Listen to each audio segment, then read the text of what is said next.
He has had an incredible start. Season 1 of 2014, he really crushed the Open Series, and I actually just spoke to him in between rounds. He really has his eyes set on getting one of the 8 at-large bids at the end of the year. Now, this is a deck he's playing that I have been interested in for some time. You see, Ross is going to start with the Rakdos Cackler. This is black-red aggro, capital B, lowercase r here. He's playing basically a mono-black aggro deck, but he's got the red splash primarily for Spike Jester. He also has Exava Blood Witch and Storm Breath Dragon, some Dreadbore, some Lightning Strikes, and some Magma Jets. So he's got a deck that I think a lot of people have thought about in their back of their mind. It's like, okay, Spike Jester's good against Keratin, Thrill Kill Assassin's good against Sylvan Keratin. I can push through some damage.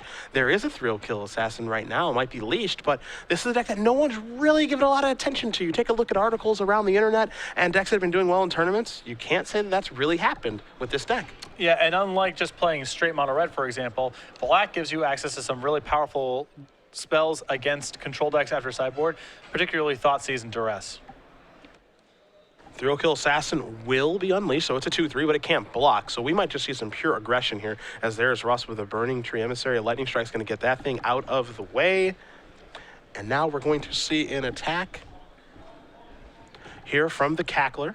Ketter down to 18. Let's see what Ketter's play will be this turn. It's going to be a Herald of Torment in the house. And Kent's deck is actually fairly split on mana. He does have Herald of Torment alongside Chandra's Phoenix. Yeah, so a little bit strange there. That's also why you see a lot of the burn spells in his deck. 4 Lightning Strikes, 4 Magma Jets. Lightning Strike's going to get the Herald out of the way. So Ross is off to a beautiful start here.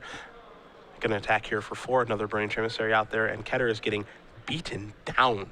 Yeah, I'm not sure a curve of unleashed creatures and 2-mana removal spells is exactly what you want against a deck like Tom's. Well, Ketter does have an Exava in his hand. He also has a Dreadbore as well, plays a Mutavault for the turn, so he's got some things that he can do. But I don't think that Tom expected to play against this type of strategy. And on the flip side, I think Ketter's deck is probably good against, you know, your Espers and your mid-range decks, but probably poor against this hyper-aggressive deck. Yeah, Tom's deck is just a little bit leaner, and in battles of very small creatures, Burning Tree Emissary can give one deck a huge edge. Yeah. There's Exava, the Blood Witch. That thing has a leash on it, so 3-3 first strike haste on defense. We'll see. Ross has used a lot of lightning strikes here, but this would be a really good spot for Gorklan Rampager. This is one of my favorite cards that has not seen much play. Because I think this card's fantastic. But just given the context of the format, it just hasn't really gotten to shown up where I think maybe it should. It feels kind of like, you know, honestly to me, like Thunderwall Hellkite from a previous format where it's just like, we all know this card's awesome. Why aren't people playing it? And people finally found a home for it and then started to run rampant. Yeah, I mean, the deck building cost is pretty high. You know, you need to have black and red mana in your deck. Obviously, 4 mana is a lot to spend in a lot of places.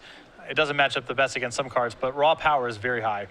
You saw Ketter there get attacked, and I think he chose not to block, so he's just going to pass the turn back here. At the ready, there's a Skylasher from Ross to replace that Burning Tree Emissary that did die. Ross is going to untap, and of course, when you're a red-green aggro deck, you have to be scared of Gorklan Rampager. And I think Kent definitely respects the possibility of Rampager and wanted to work the game into this spot where he gets to untap with Magma Jet mana available to kill in response any creature Tom happens to pump with his Rampager. Now this is a new addition to this deck because we've seen Tom employ this strategy before, the Titan Strength, hyper-aggressive red strategies. Fanatic of Xenagos gives Tom a very compelling reason to play green mana, as that's going to come into play. But no attacks, it looks like, here from Tom. He's just going to play a Stomping Ground and pass the turn. This is a Magma Jet on a Burning Tree Emissary. Kent is going to scry. You see a Lightning Strike and a Mountain are the cards that he's looking at. Now, I know that you're familiar with these situations. This is really honestly, it's kind of like a red mirror. You know, what is Kent looking for in this situation?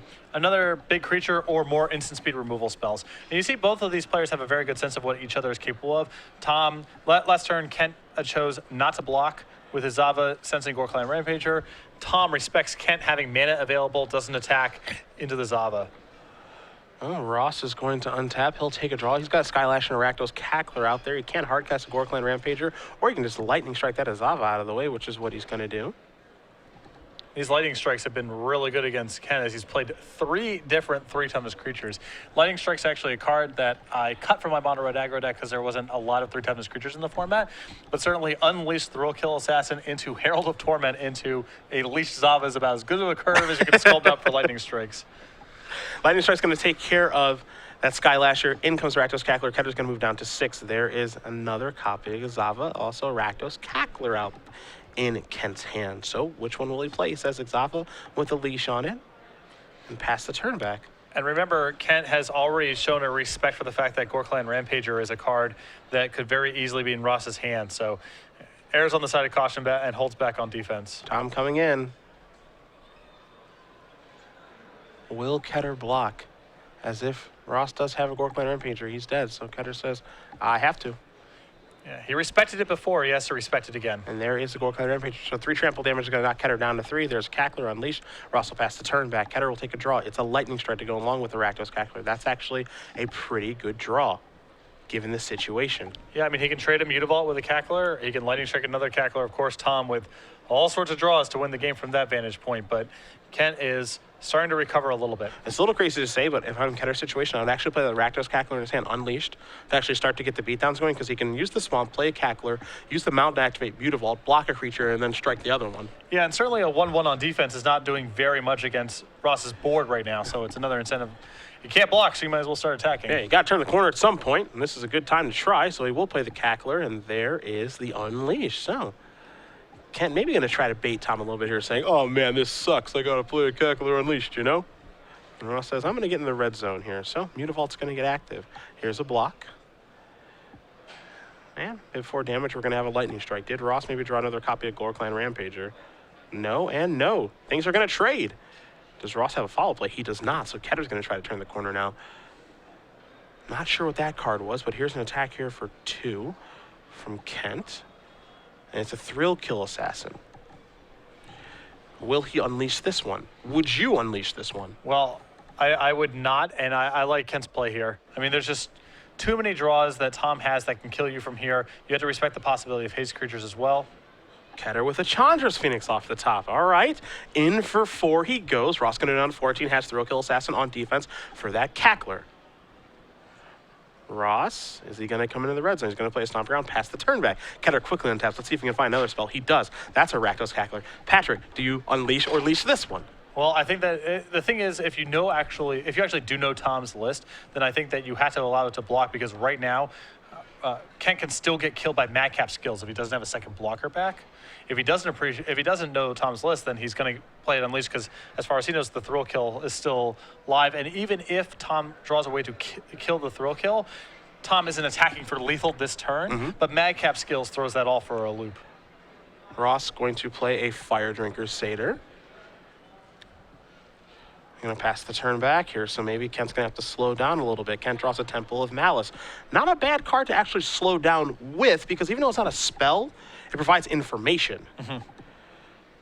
So into the red zone, Kent goes again. He's going to attack for 6. Ross is going to, we'll see if he takes 6 on the chin here. I would imagine he would, so he's going to go down to 4. What a dramatic turnaround in this game. Yeah, Kent did a really good job of that one turn he didn't play with the Zava to hold up mana of the following turn to play around the Rampager. It was really sharp. There's an Ash Zealot. That is a haste threat. Into the red zone comes Ross with everything. And all it takes is a top deck like that to get this one over with. His Thrill Kill Assassin's going to go in front of the Fire Drinker Satyr. Kent's going to take a look at that Temple of Malice. He's going to pack it up, pack it in. Tom Ross with a timely top deck. Going to win game number 1 over Kent Ketter. Red-green aggro over a black-red aggro. And as you would imagine, a pretty dramatic, fast-paced game there. A lot of removal spells on both sides. Kent has a really powerful card in the matchup in Magma Jet, as he gets to fix his draws and kill most of Ross's creatures. Ross with Gorkland Rampager, which is incredible at breaking up these sort of creature stalemates and allows him to attack into some of Kent's bigger threats. So a pretty awesome first game there. We're going to start with the sideboards here. Now, I've got Ketters in front of me, so I'll take a look at an Erebos God of the Dead, another Stormbreath Dragon to go along with his 3 in his main deck, 3 Dark Betrayals, 3 Doomblades, 3 Mizium Mortars, and 4 copies of Skullcrack. And I also am looking at an Ultimate Decay that was scratched out. Funny story there, where Kent wrote that on his deck list in St. Louis and got a game loss because of it. So I think that's more of a joke than anything, as that's not a card, obviously, but if it was, it'd probably be a very good one. Dark Betrayal, obviously not going to come in. Stormbreath Dragon, Erebos, those are going to stay on the bench. Doomblade, very easy card to bring in. Mizium Mortars, easy card to bring in. So that's 6 removal spells. My question for you, and actually it's kind of funny that I have you in the booth with me for this one. You know, how many removal spells do you want to have in a red mirror? We already know he's got 4 Dreadbores, 4 Lightning Strikes, 4 Magma Jets. You board in 3 Doomblades, 3 Mizium Mortars. That's upwards of 15 removal spells? If I'm in Kent's seat, I bring in everything. And the reason is because he has much better large creatures than Ross presumably has. He has Exava and Stormbreath Dragon. Those are pound for pound way better than any creature Ross has in his deck. So Ken can play actually a more defensive game where he uses his removal spells early on to buy him time to deploy his larger threats. And in that world, I want every piece of removal I can find. How about on Ross's side? He has another copy of Armed Dangerous, 2 in the main deck, 2 Skullcracks, a Ranger's Guile, a Forest, 3 Domri Red, 2 Mammoth Jet, 3 Searing Blood, 2 Shock. I think you're going to also see Tom bring in the removal here, as the removal also doubles his burn. So it's not as situational as bringing in something like Mizzium Mortars, let's say. Searing Blood's especially good in that role. You also might see him bring in the Ranger's Guile. He has to appreciate that Ken potentially has a lot of removal in his deck as well. So he can only go so overboard with the amount of cards he's bringing in because he can't cut that many creatures, especially against a black-red deck where they're presumably bringing in a lot of removal. But he does, for example, have 3 copies of Madcap Skills and 3 copies of Titan Strengths that are fairly easy cards to cut when you're playing against a deck with a lot of removal and blockers. Okay. As these players do shuffle up here, I'm going to continue to pick your brain because now I already know that you like Tom Ross's deck. So we've already watched it once. What do you think of this black-red aggro deck here by Ketter? I do like it too. I do question how much you want to be going up to cards like Stormbreath Dragon if the main thing you're trying to fight is Esper. I think Kent's list is probably incredibly good against decks like Monsters because his threats like Thrill Kill Assassin and Spite Chest are very good attacking, and he has a couple copies of Dreadboard to break up random Pelucrinoses that slip through. I do question how high you really want to be going when Esper is the deck to beat, however. I mean, that's obviously Stormbreath Dragon, a card that's great against them, but you're kind of a low-curve deck, so it's a little bit awkward. Even though we have seen decks like this in the past succeed, I'm thinking, of course, of the Black-Red Zombies deck that kind of ran rampant in the front end of 2013, back into 2012. That deck was incredibly powerful, back-to-back Grand Prix wins, but it started with Rakdos Cackler, topped off at Thundermaw Hellkite, had some Falkenrath Aristocrats and some Dross Messengers in between, and some Rakdos Guild Gates, a bunch of lands. It's a really wonky deck. You could get some very strange opening hands, but the power level was very high. Yeah, and Ken has a lot of scrying in his deck, to be fair. He has 6 scry lands, the 4 red-black temples you would anticipate, along with some off-color Temple of Triumphs and Temple of Silences. That, alongside Magnet Jet, can allow him to sculpt certain games where he's either, shipping Stormbreath Dragon and lands to the bottom of his deck and playing a low-end game, or keeping lands and Stormbreath Dragon and putting the Rakdos Cacklers and Thrill Kill Assassins of the world on the bottom of his deck, and trying to sculpt his game plan as appropriate in either path. So scrying does allow him a pretty powerful way to hedge between the 2 paths he's pursuing because he can sculpt the game as appropriate depending on which line he wants to go down. Now, we had a feeling after what happened in Los Angeles last weekend, you and I were there, as well as Cincinnati, 4 Esper decks in the finals of those 2 premier level events. We had a feeling people might turn this direction of hyper-aggressive black-red and red-green aggro decks. You see this right here, both players sitting at 5-1. Of course, we started with 4 rounds of legacy action between the 2 of them, but I don't think either one of these players have lost in standard yet. This, if we start to move towards this direction, I know you're a huge fan of the card Searing Blood. We could see an uptick in that card. Oh, absolutely. And this would actually be a pretty good field for Chandra Pyromaster as well, as anytime that card's actually killing one toughness creatures, it's incredibly powerful. Yeah, this is a really healthy response to those Things to Revelation decks because the tools are there to beat those decks.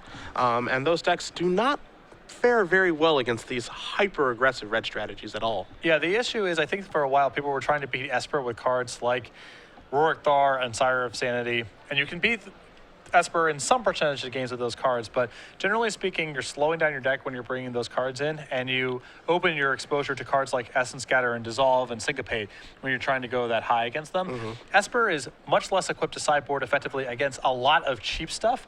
Now, they do have good cards in their deck already game 1 in Supreme Bird and Chase Architect, I thought, to fight those kind of fights. But they're rarely sideboarding into a lot of stuff that matters.